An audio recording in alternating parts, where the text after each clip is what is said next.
Let's compare the Sonos Era 300 against the all-new HomePod.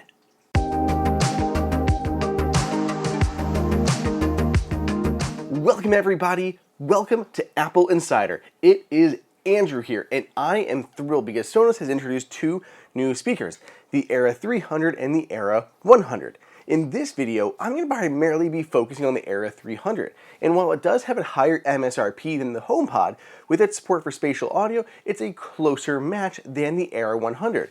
If you're still interested in comparing the Era 100 to the HomePod, stay tuned because I have another video coming up where I will compare the Era 100 against the HomePod Mini and the full-size HomePod in a dedicated video. But for now, let's get back to comparing the Era 300 against the full-sized HomePod. Let's start with the design of these two smart home speakers. The HomePod between the two is definitely the smaller of the device. It's roughly half the size of the Era 300.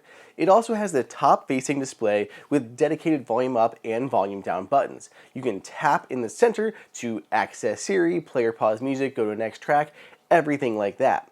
Sonos, on the other hand, has new revamped controls. There's no actual screen, but there is a slider to control volume as well as music playback controls.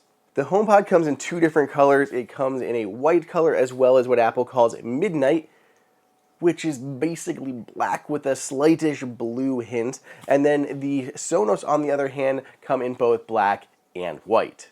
I will say I've always been a fan of the HomePod's appearance. It just has a really nice, small, compact look. I like the soft mesh on the outside. The Sonos, on the other hand, is a little bit more awkward shaped and it's much bigger. Depending on how you want to actually do something with this, like it's hard to put two Sonos Era 300s on your desk and make that really fit. There won't be much desk left afterward if you try to put a pair of these onto your desk. So it just depends on your setup. The Era 300 definitely has a more awkward appearance. I know a lot of you guys spoke up last time that you didn't like the look of the Era 300. I definitely don't mind it, and there's so much tech packed inside that it makes sense. I mean, you guys have 6 different drivers in this thing, an upward driver, 2 side-facing drivers, a front-facing driver, as well as dual force canceling woofers on the inside. So there's 6 drivers here going on, which is a lot of tech packed in, even if the shape is a little bit awkward. Let's talk about spatial audio. Both the Apple HomePod and the Sonos Era 300 support spatial audio, though there are some asterisks when this is applicable. On the HomePod, you can listen to spatial audio by itself when you're listening to Apple Music. You can just play Apple Music, it'll stream from Apple's cloud services and give you that spatial audio whether you have 1 or 2 of the HomePods paired together. You can also listen to spatial audio when paired with your Apple TV. If you pair 2 HomePods with your Apple TV, you can get a Dolby Atmos audio experience for any movies or videos that you're watching or any Apple Music that you're listening to.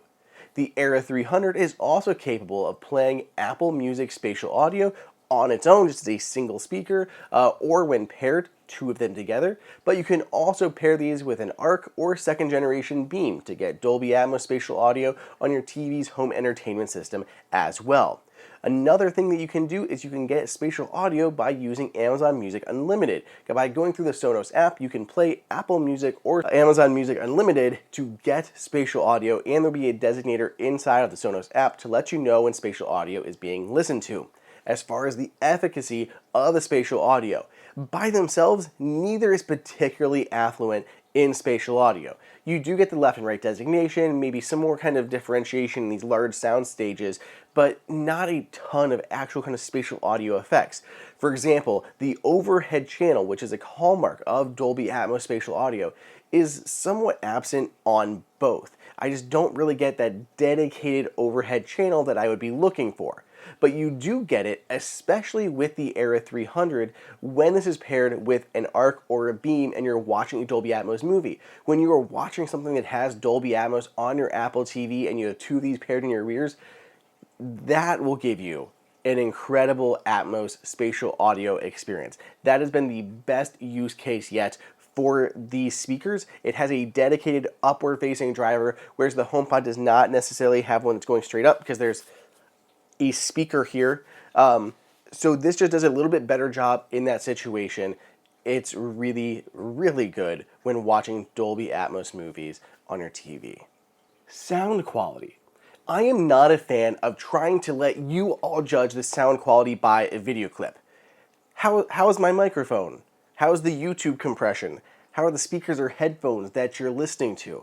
But at least with the comparison, you can see or hear some differences between the two speakers. So here's just a short clip of one versus the other.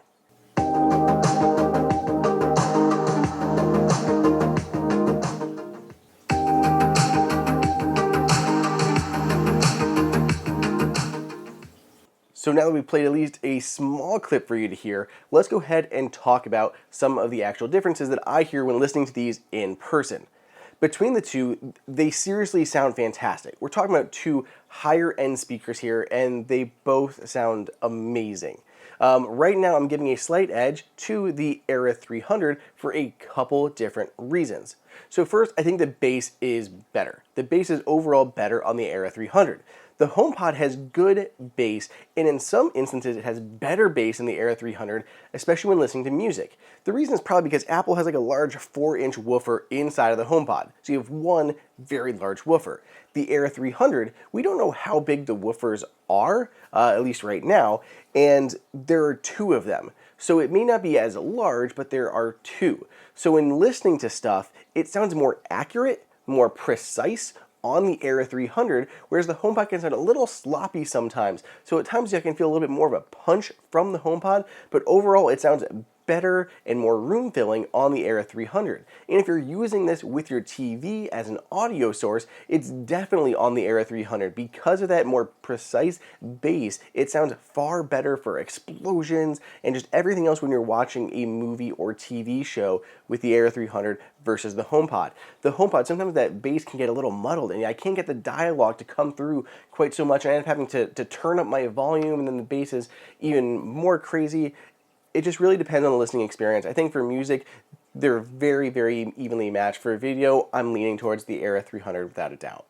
I've talked about it a lot. So what happens if you do want to use your Sonos Era 300 or your Apple HomePod with your Apple TV? So if you have a single HomePod or Sonos speaker, you can just play from your Apple TV using AirPlay 2. But whether or not you have an Apple TV or any other audio source on your television, how can you use either of these speakers? So the HomePods will only work as dedicated speakers for your television if you have an Apple TV and you're using it over eARC. When you're using eARC to your Apple TV, you can set HomePods as the audio source for your entire television system. So even if you're playing on PlayStation, you can still route that audio through the HomePods. And they connect wirelessly, which is really handy. The Era 300, you don't need to have an Apple TV to make this happen, but you do need to have a second generation Beam or the Sonos Arc soundbar. Then you can pair a pair of the Era 300s as dedicated rear speakers.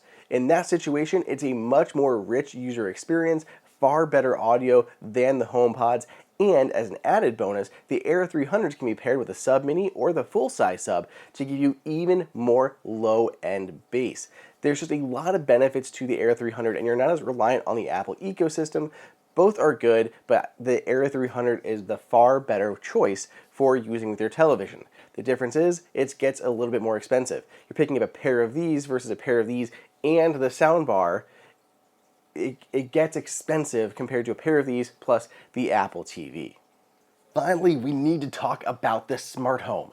With both of these, I would consider them smart speakers. They each have onboard assistants. Apple has its own Siri onboard, and the Sonos Era 300 has support for Amazon's Assistant as well as its own personal assistant. You can use Amazon's Assistant to control many devices around your home, and Siri can do the same. The HomePod, though, has a bunch of other benefits. For example, this can act as a home hub for Apple's HomeKit. So that means you can run automations, you can access your home remotely, and it'll process all of your video that's captured on any HomeKit secure video enabled cameras. All of that processing, everything can be done right here on the HomePod. This can also act as a Matter-enabled hub, so if you have any Matter-enabled accessories, like the new Nanoleaf lineup that I just got my hands on to play around with, those can all work through this as the Matter hub, and this can act as a Thread border router, connecting any Thread-enabled accessories to your network.